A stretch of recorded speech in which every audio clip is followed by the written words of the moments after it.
నొప్పి మాయం సర్జరీ దూరం ఆపరేషన్ లేకుండా మోకాళ్ల నొప్పులకు ఆధునిక చికిత్స ప్రాణ పెయిన్ క్లినిక్.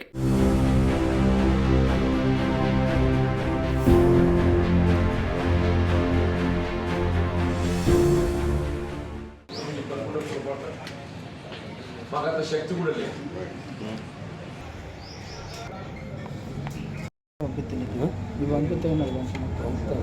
ప్లస్ వాళ్ళకు అది కన్వే చేసి మేమేదైతుందో వాస్తవానికి అనుకూలంగా మాట్లాడుతూ మీరు నేను ఎక్స్పెక్ట్ చేయలేదు బాబు. మీరు నేను రొటీన్గా తయారై కిందకి వచ్చి వెళ్దామని చెప్పాను.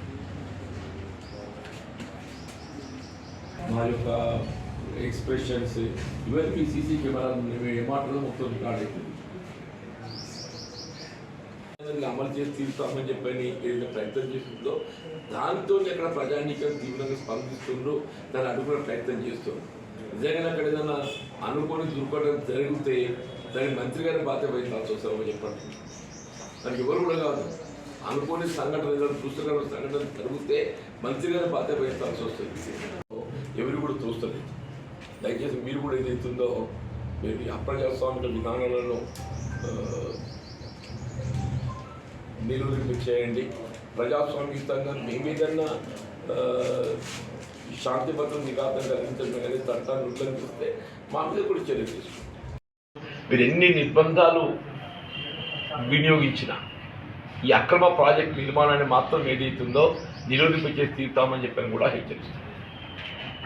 ప్రభావాలు కూడా గమనించకుండా కేవలం ఏదో ప్రాజెక్ట్ వస్తుంది, ఏదో 100 మందికి ఉద్యోగ అవకాశాలు వస్తాయి, ఆ 100 మంది ఉద్యోగ అవకాశం ఎవరికి వస్తుందో తెలియదు కానీ ఏదైతుందో ఆ 100 మంది ఉద్యోగాల పరిశ్రమ పనిచేసినా కానీ వాళ్ళ విషపూర్ణంలో చిక్కుకునేటువంటి ప్రమాదం పొంచి ఉంటుందని చెప్పండి. ఆ గ్రామస్తులు అందరూ కూడా ఆ నీరంతా కూడా సాగు యోగ్యం కాకుండా పోయే ప్రమాదం ఉందని చెప్పండి. వాళ్ళంతా రాజకీయాలకు అతీతంగా వాళ్ళకి ఉద్యమిస్తున్నారు. మంత్రి గారు ఇప్పటికైనా పోకుండా ఆ ప్రజానీకం యొక్క ఆలోచనకు అనుగుణంగా ఆయన ఎంతకు అంత పట్టుదల కూతురు అర్థం కావటం లేదు. ఏదైనా కానీ ప్రజాభిప్రాయానికి అనుగుణంగా పాలకులు పనిచేయాలి. ప్రజాభిప్రాయాన్ని విస్మరించేది అవుతుందో మీరు నిరంకుశ ధోరణితో నీళ్ళు చేద్దామని చెప్పనుకుంటే అది సాధ్యమయ్యేది కాదని చెప్పండి. మీకు అంత పరిశ్రమల పట్ల చిత్తశుద్ధి కలిగి ఉంటే జగిత్యాల జిల్లాకు సంబంధించిన చక్కెర కర్మాగారం ఉన్నది. ఆ చక్కెర కర్మాగారాన్ని పునఃప్రారంభింప చేయగలిగినట్టయితే వాళ్ళు వేలాది మంది కార్మికులకు ఉపాధి లభించడంతో పాటుగా అది వ్యవసాయ ఆధారితమైనటువంటి ప్రాజెక్ట్ కాబట్టి వారికి ప్రత్యామ్నాయంగా మనం చెరుకు ఉత్పత్తి చేపట్టేటువంటి అవకాశం కూడా ఉంటుంది. దీన్ని కూడా